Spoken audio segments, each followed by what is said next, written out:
Hello everyone, आप देख रहे हैं अपना यूट्यूब चैनल लिटिल कॉन्वर्सेशन। मैं हूं आपके साथ मनीषा त्रिपाठी। अपने नेबरहुड को प्रायोरिटाइज करना इंडिया के फॉरेन पॉलिसी का बेसिक टेनेट रहा है। In fact managing our immediate neighbourhood, our immediate territories has played a pivotal role in expanding India's influence on the global stage.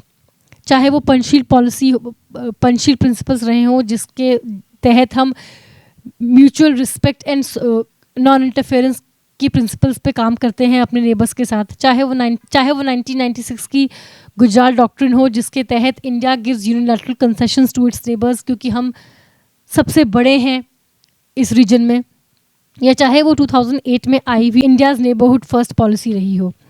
India की neighbourhood first policy aims at enhancing physical, digital and people to people connectivity, and it tries to increase trade and commerce. एक interview में हमारे current foreign minister S Jaishankar हैं, उन्होंने कहा था India's neighbourhood first policy has remained one of the fundamental principles of country's diplomacy, and that India's ties with its neighbors is not transactional and is deep-seated in the region's history, culture and economy. अपने neighbours को prioritise करने के बावजूद बांग्लादेश और मालदीव्स में India out जैसे campaign, या नेपाल के साथ जो करेंसी कंट्रोवर्सी हुई थी, उन्होंने अपने करेंसी में इंडिया की टेरिटरीज छाप दी थी, इस बात को एक सवाल उठाता है कि क्या नेबरहुड फर्स्ट पॉलिसी इंडिया की फेल हो गई। ऐसा नहीं है कि इंडिया के नेबरहुड पॉलिसी के कुछ सक्सेसेस नहीं हैं, जैसे कि India has invested in the infrastructure projects, ports, energy, connectivity. India ने बायलैटरल एंड ट्रायलैटरल एग्रीमेंट साइन किए हैं, bilateral projects, cross border pipelines, power transmission lines, rail and road connectivity. India top source है FDI का इन countries में।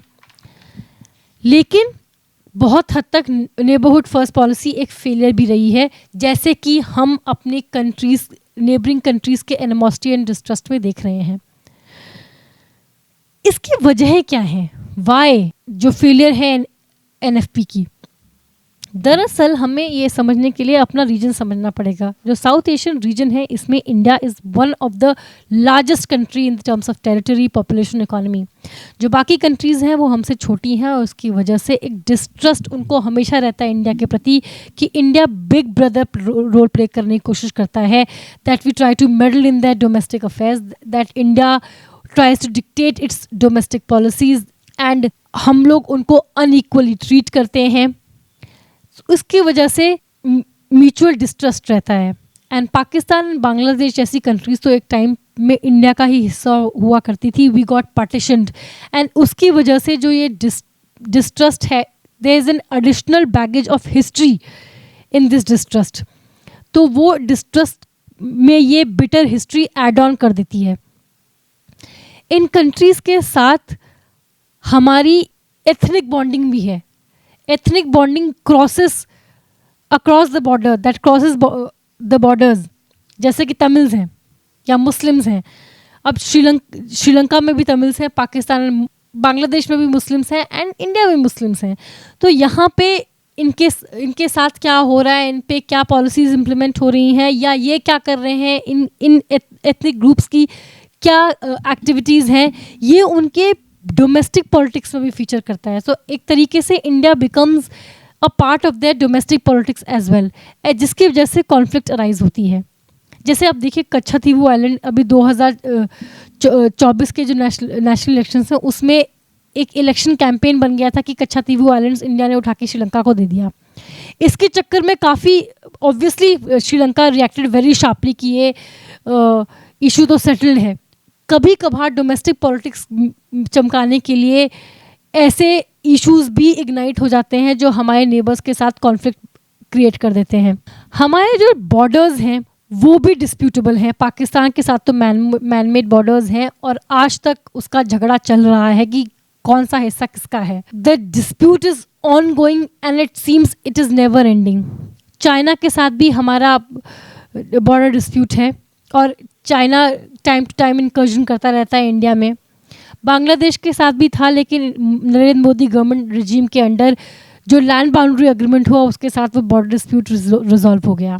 पाकिस्तान जैसी countries border dispute के नाम पे टेररिज्म को प्रमोट करती हैं, नॉन स्टेट एक्टर्स को अपने देश में सेफ हेवन्स देती हैं, एंड जिसकी वजह से इंडिया के मन में भी अपने नेबर्स को लेके डिस्ट्रस्ट रहता है। जो टेरर आउटफिट्स हमारे नेबरहुड, हमारे पड़ोसी देश में फ्लॉरिश करते हैं, that creates a sense of distrust and animosity in India's heart as well. और सबसे बड़ा प्रॉब्लम है चाइना। चाइना के साथ न सिर्फ हमारा बॉर्डर डिस्प्यूट है, चाइना हमारा जियोपॉलिटिकल आर्च राइवल है। वो इंडिया के प्रति एनिमोसिटी एक्टिवली फॉस्टर कराता है। बेल्ट एंड रोड इनिशिएटिव्स जैसे प्रोजेक्ट्स के तहत वो इन्वेस्ट करता है अपने हमारी नेबरिंग कंट्रीज़ में अपना इन्फ्लुएंस बढ़ाने के लिए। डेट ट्रैप डिप्लोमेसी फॉलो करता है टू इंक्रीज इट्स इन्फ्लुएंस।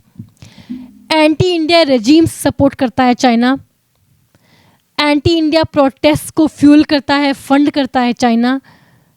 हैबनटोटा का श्रीलंका में जो हैबनटोटा का प्रोजेक्ट था, that is a prime example of China using its debt trap diplomacy to increase its influence. China time to time India को डिस्टेबलाइज करने के लिए, इंडिया के प्रति एनिमोसिटी बढ़ाने के लिए एक्टिवली फंक्शन करता है साउथ एशिया में, to increase its influence and destabilise India and create animosity among the neighbours in South Asia. क्योंकि उसे अपना इन्फ्लुएंस बढ़ाना है, it wants to become the next super power and sees India as a main challenger. एक बार south Asian regions ने मिलकर SAARC बनाया था, South Asian Association of Regional Cooperation. ये एक प्लेटफॉर्म होना था for political and economic cooperation between countries, but it prove to be an abject failure. It couldn't cater as a platform जहाँ पे साउथ एशियन रीजन की countries economically and politically cooperate करें। वो trust issues यहाँ पे भी आड़े आ गए and SAARC couldn't progress. So India की जो नेबरहुड फर्स्ट पॉलिसी है उसके डेफिनेटली अपने अप्स हैं।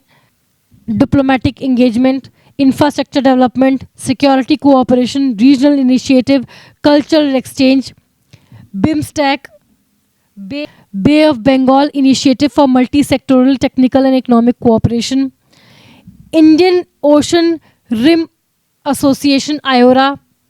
ये अप्स हैं, लेकिन हमें इस बात के लिए तैयार रहना पड़ेगा कि given the nature of our region, South Asian region, हमारे जो रिलेशनशिप है हमारे पड़ोसियों के साथ, उसमें लॉज भी रहेंगे एंड लॉज अप्स से ज़्यादा रहेंगे, given the nature of our region and the China factor.